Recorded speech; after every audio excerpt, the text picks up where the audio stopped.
Dominican. Hi. Gusto ko lang sanang i-share ang experience ko. It's almost 2 years ago mula nung lumipat kami ng bahay sa Dominican, Baguio City. Akala ko magiging maayos ang lahat dahil may sarili na kaming bahay. Pero hindi naging ganun ang inaasahan ko. Yung bahay kasi na napili namin is malapit sa The Diplomat Hotel, which is sinasabi nilang haunted hotel. Kaming dalawa lang ng pamangkin ko ang naiiwan since may trabaho ang mami niya at ako naman ay kakagraduate lang sa kursong pag-nurse. 1 buwan pa lang namin doon, hindi ko na gusto yung pakiramdam sa bahay na yun. Sa tuwing naghuhugas ako ng pinggan o iinom ng tubig, sa kusina lagi may batang tumatakbo sa likod ko. Tumatawa, then maghuhulog ng mabibigat na bagay. Lagi niyang ginagawa yon. Mahilig ako kumuha ng mga litrato at habang tinitingnan ko yung mga pictures, tawa ng tawa yung pamangkin ko kaya vinideo ko siya. Then pagkatapos noon, tinigil ko na kasi magluluto na ako. Kinagabihan, nung bored ako kaya kinuha ko yung camera ko at plinay yung video. Nagulat ako dahil nakita ko siya doon. Although blurred yung mukha niya, pero kitang-kita ko kung paano siya makipaglaro sa pamangkin ko. Akala ko siya lang ang kasama namin sa bahay na yon, pero hindi pala. Around 11 p.m. ng gabi, nagising ako para magbanyo. Tinagulat ako dahil may babaeng nakatayo malapit sa CR. Hindi ako makagalaw sa sobrang gulat dahil makikita mo sa kanyang mga mata na nanlilisik ito kang puno ng galit. Bigla siyang naglakad papunta sa kwarto, which is kwarto ng pamangkin ko. Tumakbo ako at sinundan ko siya, pero bigla niyang isinara yung pinto.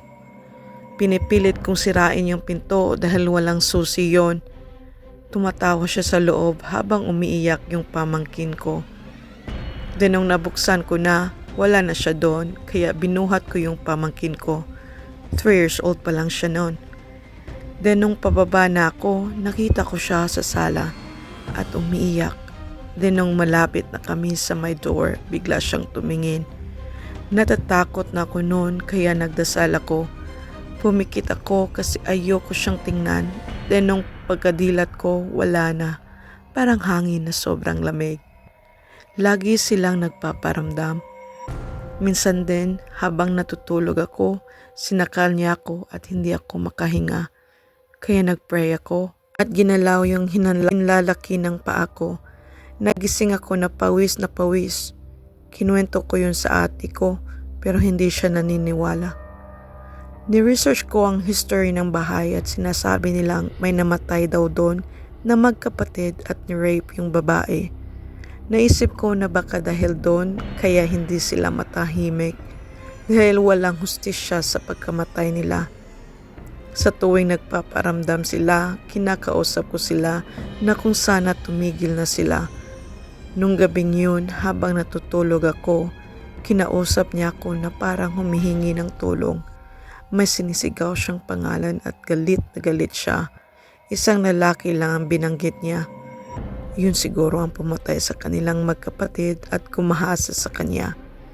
Gusto ko siyang tulungan kaya nagtatanong ako sa mga nakatira doon o yung mga kapitbahay pati na rin sa mga presinto ay nagbabasakali ako kung meron ba yung taong yon. Ang sabi nila patay na daw siya dahil sa saksak nung nakakulong siya. Nagkaroon daw ng alitan sa kapwa niya inmates.